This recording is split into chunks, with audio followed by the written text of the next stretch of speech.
In today's episode, I'm embellishing an etched glass vase in an unexpected way. Let's get started.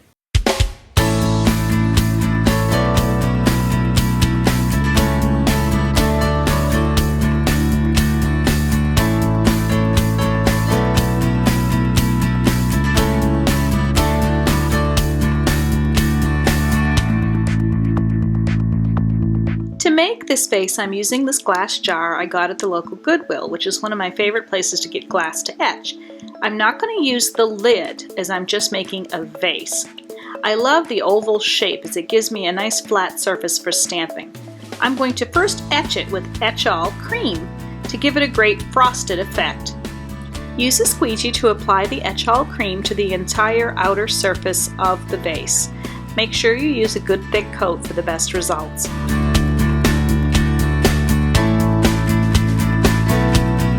Once you're finished, let it set for 15 minutes before proceeding. Once you're finished with the cream, go ahead and wash and dry your vase. Now you have a great frosted effect on your vase, which is perfect for stamping. I'm using this great stained glass style stamp from Judykins. This is called Tropical, and a permanent ink pad. Ink up the stamp with a good even coat, and then carefully place it onto the surface and sort of roll it. This works when you're stamping on a curved surface.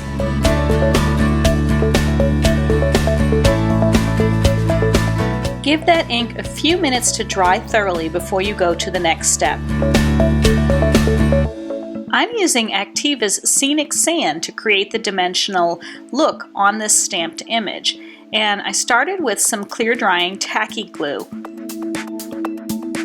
I'm using the multi-pack for this project, but Scenic Sand also comes in a variety of sizes, including 1 pound, 5 pound, and even 25 pound bags.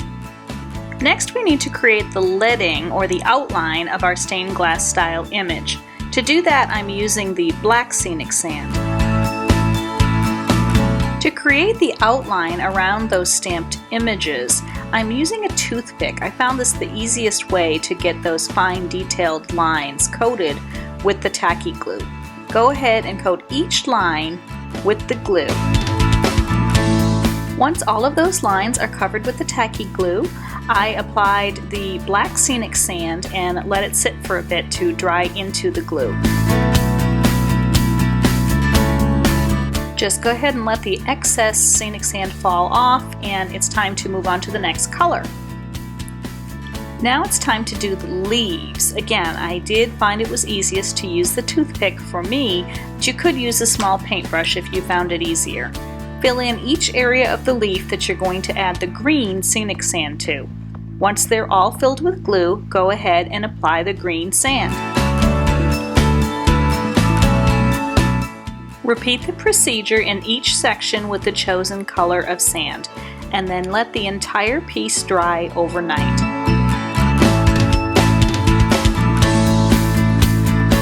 Now that it's been allowed to dry completely, that glue has dried clear and that sand is firmly adhered to the glass. And all you need to do now is add a little water and your favorite flower.